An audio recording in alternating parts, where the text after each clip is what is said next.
This video will offer you some tips for thinking through student workload. This has been a topic of much thought and consternation this fall with the block schedule and the adoption of hybrid and remote strategies. Many of us are doing things that we've never done before in class. And so it's worth taking time to think about student workload as we head into block 2.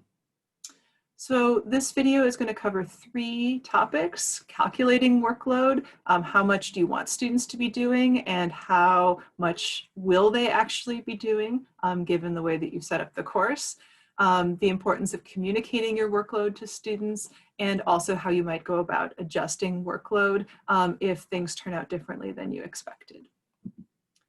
So we all know that we should be aiming for 39 contact hours for a 3-credit course and adjusting appropriately for 4-credit courses. And then for every hour inside class, we should be shooting for 2 to 3 hours outside class. As we adopt more of a remote strategy given COVID this fall and likely the center term in spring, we might think about overall time on task as well. There's a link to a guide from the University of Kentucky that I've put in the description down below that lays out some helpful ways to think through time on task in a course that has remote components. So we know how much we want students to work. How long are they actually working on the pieces of the course as we've laid them out? Rice has a great workload estimator, and I've put that link in the description below. It helps you think through all of the pieces of your course and comes out with an estimate for how much the median student, let's say, will be working through these different components, and that can be a good check to kind of where you think you're landing as you put together your Block 2 syllabus.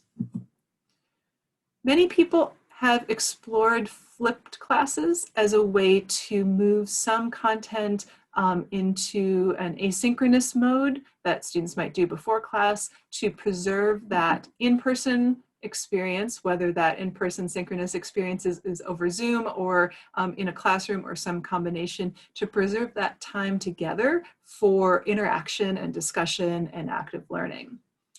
So you want to be careful in how you're thinking about adding asynchronous components and the impact of that on the overall workload for students. If you move asynchronous content before class and then you spend your in-class time with discussion and active learning, and then students do homework after class, but then they also have to watch the videos that you've created with content, you might actually be creating more work overall for the students as you kind of play with the mode of delivery of those different pieces.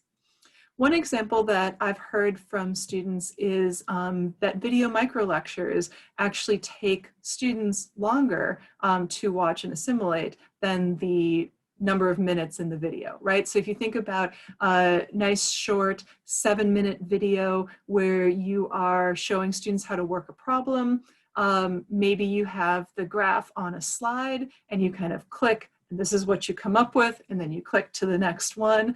But if a student is actually trying to work that problem or draw that graph or think through that problem, they might have to pause the video and catch up on their notes, work through, draw the diagram, and then restart the video. And so it's going to take them longer than it did for you to kind of click through. And so time on task for watching video micro lectures might add up to be more than you expected. So it's important to really check in with the whole arc of how students are going to move through those components and how long you think it might take them to make sure that you're not overloading them. So you should check in with your students. The workload calculator is great, but your students are an important source of information about how things are going, especially if you're using new tools or asking them to do new things like social annotation of texts and perusal, for instance, that you may never have done before. So you want to check in to see how long it's actually taking them. One way to get a handle on workload and student time is to limit the number of new tools. Students need time to become experts with these new tools, to get used to where to look and how to do the different things. And so by limiting the number of new tools, you're letting them become experts in the tools you are using, which is going to ease their workload and assimilation time. Another way to get a handle on workload is to create a predictable rhythm, so that if students know more or less how many minutes of video they're going to watch, how many pages of text, the quiz formats, they know kind of how to prepare for Wednesday's discussion or Friday's case study analysis. That's going to help them know what to expect and let their work kind of find a predictable rhythm. It's also important to provide space to breathe, to not have to push forward with pages of text every night, but provide some variety, a space to breathe, and a space for students to practice and assimilate information. So now that you've thought through the workload, you need to communicate the workload to the students. If you're clear about your expectations with students, that will be a good way for them to check in on whether they're doing what you want them to, whether they're approaching the material appropriately. So be clear about your expectations for time on task, for the kind of way that you would like them to approach the different components. Do you want them just to try the quiz and then do the reading? Or do you want them to do the reading and then they have one attempt to get the right answers on the quiz? If they understand how you want them to be approaching the materials, they'll have a better handle on what they're supposed to be doing.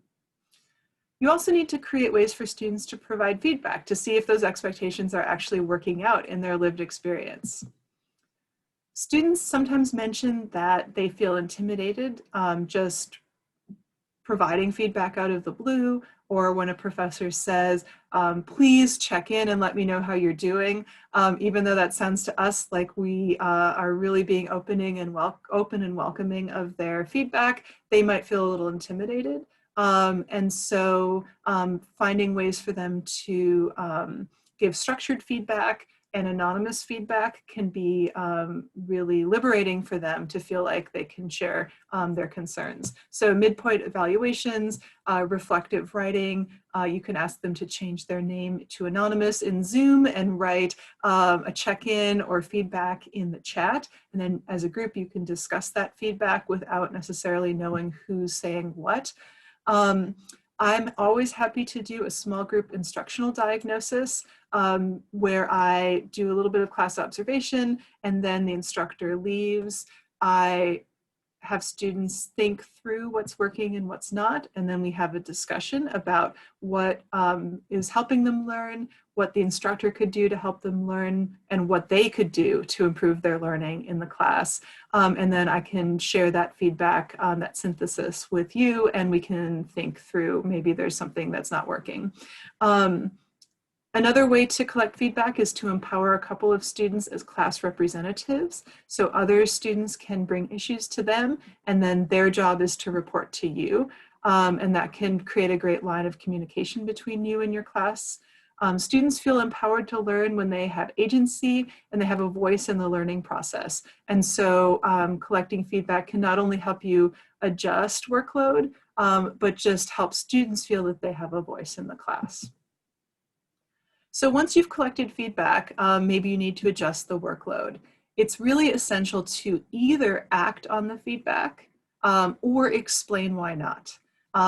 It's likely, for instance, that if you're asking students to do nightly homework problems, you have a reason for it. And maybe students feel that they're spending so much time on these homework problems and they're busy work and they would like to spend less time on them.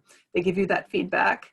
You can explain why these homework problems are important, why you've put them there, what students are getting out of them, and that you appreciate their feedback, but that they're going to continue to have homework assignments nightly.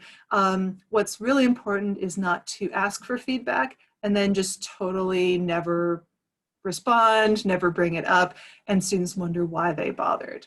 So act on that feedback or explain why you're going to move forward the way that you are and what you hope students are learning in that activity. Vary the pace a bit. Doing the same thing every day for an hour and a half can start to feel like a lot. And so if you vary the pace, do different kinds of activities, different days within maybe a predictable weekly rhythm, create space for practice, application, and then also reflection and consolidation of what they've learned before covering new content. That does mean that you might have to sacrifice coverage. But I tend to think it's important to make sure that students can actually use what they've learned, even if it's a smaller set of things in this block schedule. And finally, my last piece of advice is to give everyone involved some grace. We're not used to the block schedule. We're stressed out. We don't know how things are going to go. Students are stressed out. They're doing their best to adjust. And I think that they are adjusting, but it's fine to give everybody involved some grace, including yourself. So for more information, we have a lot of tools on our CTL webpage. We're always happy to help, and please don't hesitate to reach out, to contact us, and to think through student workload or anything else that you're wondering about.